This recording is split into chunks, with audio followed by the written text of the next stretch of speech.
Let's go behind the mask.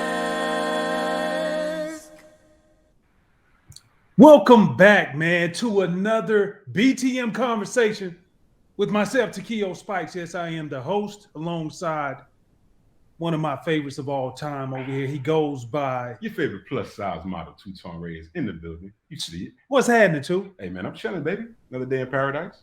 Well, all right, then, another day in paradise, man. We got a little topic to talk about, and a lot of it is due to the fact of Cam Newton.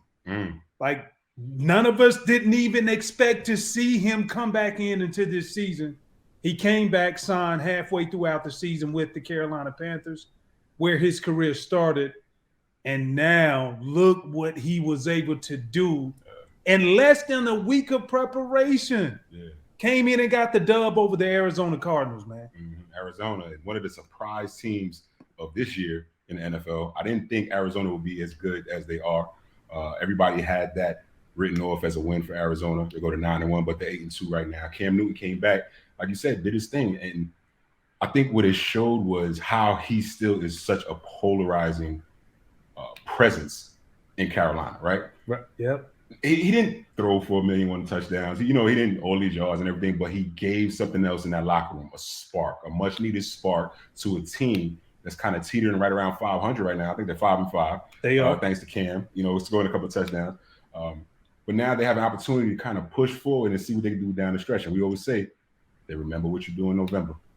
So. No doubt. And I think the big thing is what Cam was able to do, come into a game, Sam Darnold, he's out on injured reserve, messed up his scapula in his shoulder.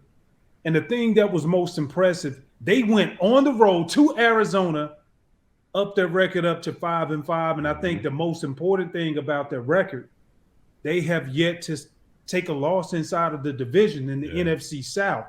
So, which leads me to believe,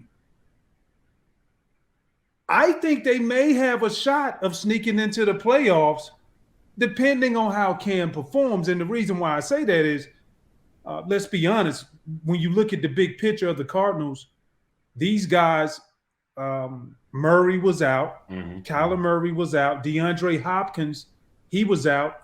Two of their best players on the team, they went to Arizona and gave them a beatdown, 34-10. Now, Cam came in, 2 touchdowns, threw for 1, ran for another.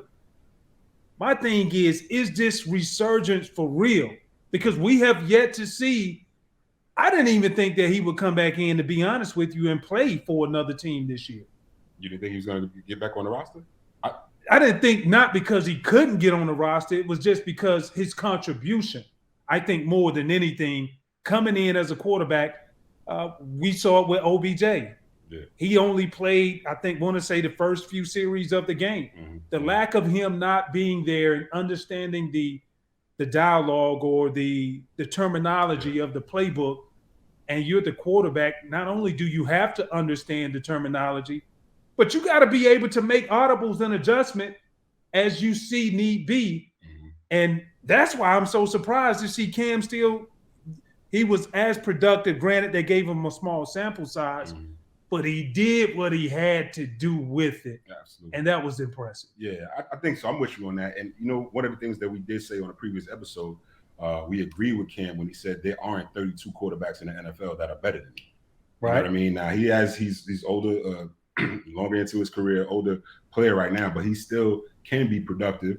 He still obviously can throw the ball a little bit, you know what I mean? And you got one of the best running backs in the league that's back now healthy as well, Christian McCaffrey. So if McCaffrey can lead the way for the Panthers, that can get back into that offense. Like you said, it will be maybe some different terminologies, but one thing he has on that team, in that locker room, is his leadership ability. Like, that's not going to go away. I don't care how many bad seasons he's had. I don't care how many injuries. So everybody knows that. The kids know that the young kids that are coming into the locker room, the veterans that played with him before, they know that Cam Newton is still a leader, and they're going to give him an opportunity. Obviously, Sam Darnold had an up and down first half of the season, got injured. But now you have your quarterback. I don't know if it's a quarterback of the future. I'm not going to say that. I'm pretty sure the Panthers are going to have to draft another quarterback next year. However, to your point, if they want to get to the playoffs this year with Cam, you have that battery in your back. I always talk about that light. Yep. This might be the person. You got to look at the schedule coming up. They got the Washington football team. Yep. Coming up this week, right? Mm-hmm. We'll talk about them. The Dolphins. Then they have the Falcons. Once, and I believe the Saints twice. Saints twice. The Bills and the Bills and the Bucks. Yeah. And the Bucks. And the Bucks, or the Bucks twice and the Saints once. Yeah. Yeah. So in a division, if they can split the division, if they can win the games they're supposed to win, right? After beating the Cardinals, you got to feel like, we can actually beat anybody. You know what I'm saying? Washington football team and the Dolphins and the Falcons, those are 3 games. If you're really on your game plan, you probably can get a W, man. Listen, and the more and more we talk about this, I'm beginning to believe the hype. And it ain't so much like, look, I think we all can agree on when you look at Cam Newton, one thing that he brings to the table, you talked about the polarizing figure.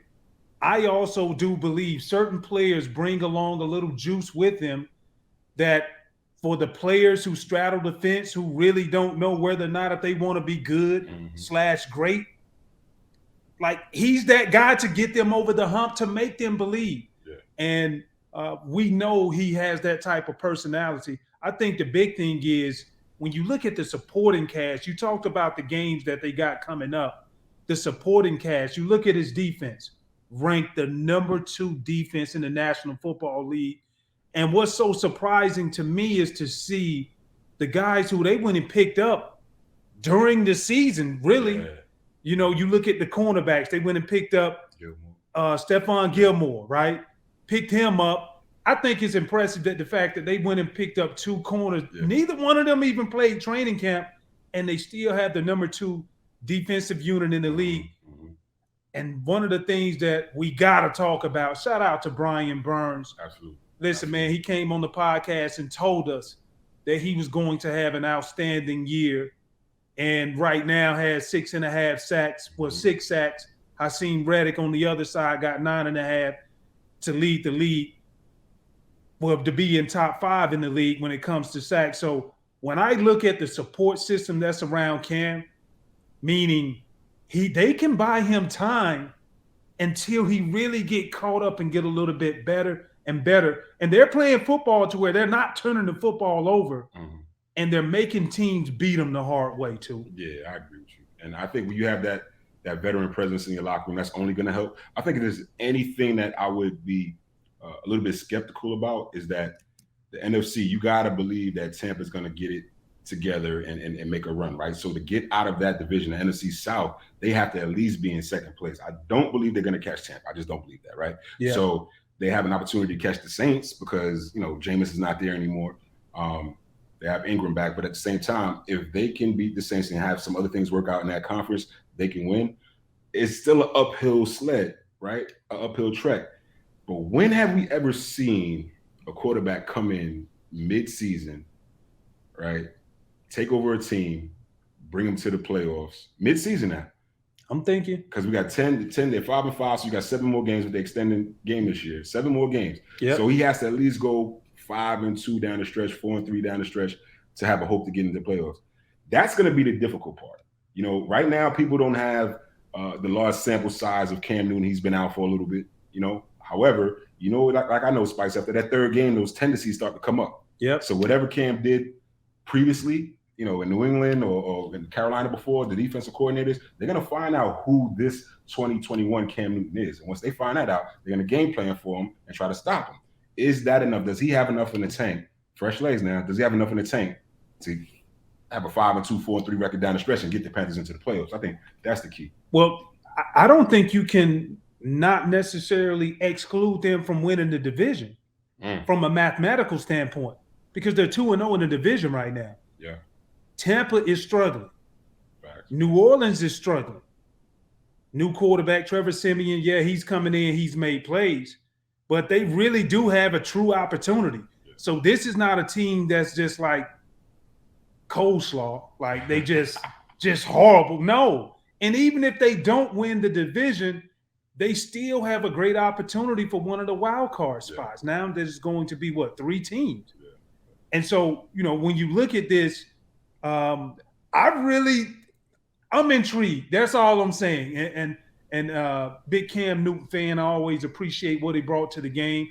Also to that school back on the plains, Auburn. Oh! It's that War Eagle call, big dog. Making sure you stay up because we whooped that ass to Ole Miss. Yeah, sorry. I took an L this last weekend too, though. But yeah, that's neither here nor there. We'll be talking about next week. So, with that being said, the Washington football team, question for you. Cam Newton, and I thought Ron Rivera was going to sign him last year, even when he was on the street now, before he went to New England. And obviously that didn't happen. I think the reason why it didn't happen, and he came out and said it, Ron Rivera said, look, Cam is a great talent. But the thing what we have going here, he said, I feel the need to give Dwayne Haskins a true shot and not have him looking over his shoulder. And so he did that. So he did without. And so now you see the debacle they're having at quarterback, even though they came up with a big win against Tampa. So when you look at this matchup coming up this week, Cam is playing his former head coach. How do you see this shaking out, bro? Man, I think that Cam has an opportunity to get a victory. And the reason why, I'm going to tell you why. Because the Washington football team, they are still searching for an identity. All right? Defensively, I'm going to be searching for it. Man, give me that charger for my computer dial. Half the time they're looking for are they able to stop the run? Are they able to stop the pass? You know what I'm saying? Like, what can they do well? And that's the one thing that we don't know collectively on that football team to where they can get victories. And I think with that being said, I think that Cam has an opportunity to come in and actually surprise them. Again, that's spark.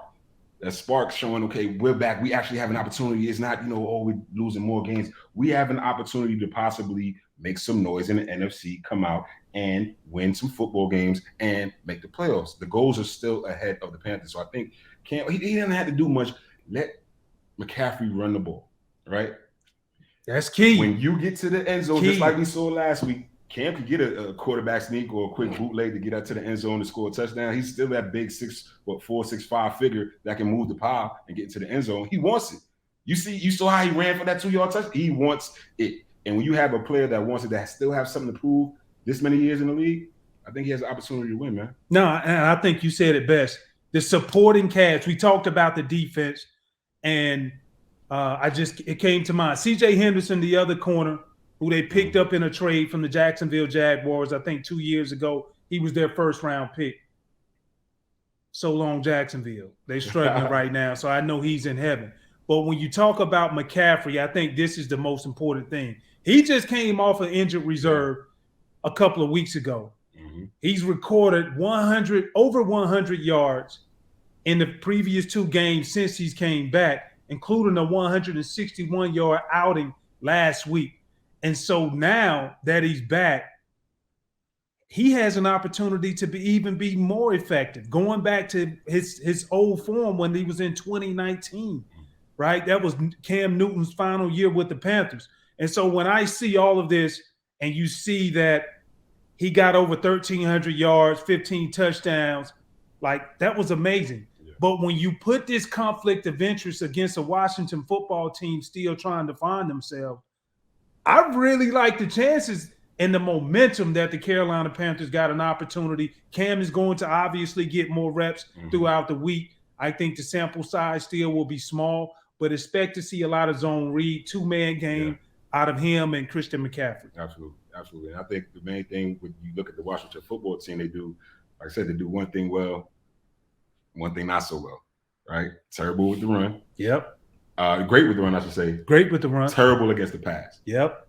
So what is it like? I think close to 300 yards a game passing, something like that. They're ranked 28th in the league when it comes to stopping the pass. Now, if you can get McCaffrey in the flats, in those screen routes, and still keep him honest, like you said, with the zone read running the ball, what is that defense going to do? And then offensively, can they hold up to the Panthers defense? I think that's the key right there. And like you said, I think this game, for me, if I had to pick them, this is a layup for the Panthers to win. And that, to your point, creates the momentum going into the latter half of the month, going into the fourth quarter of the season. And now you're like, okay, we have some things to build on, to work on. Everything we want is ahead of us. So, I mean, with all of that being said, who are you picking, sir? Oh, I'm definitely going my former team, the Panthers. You kidding me? Keep pounding, baby. I just want to see the allegiance All where day, it's at. all day, every day. I don't have a dog in the fight, but when I look at this, this game is gonna be a lot of high emotions. Cam wants to beat Chico, and I mean Ron Rivera. That's what we call him. That's what we call him as players. No doubt, no doubt. And if you know him, and so I do believe I'm looking forward to seeing this game. Yeah. And I'm gonna make it a point to make sure I watch it. So I'm taking the Carolina Panthers because Brian Burns requested me to do so, and that's what I'm gonna do. It is. We're gonna see what's gonna happen. Make sure you guys subscribe to the Behind the Mask podcast. Follow us on all social media platforms at the BTM Podcast. Like, comment, share, tell a friend to tell a friend. Remember, we're gonna do this every week on the Behind the Mask podcast. There's only one rule. There are no rules. Let's go. Get it.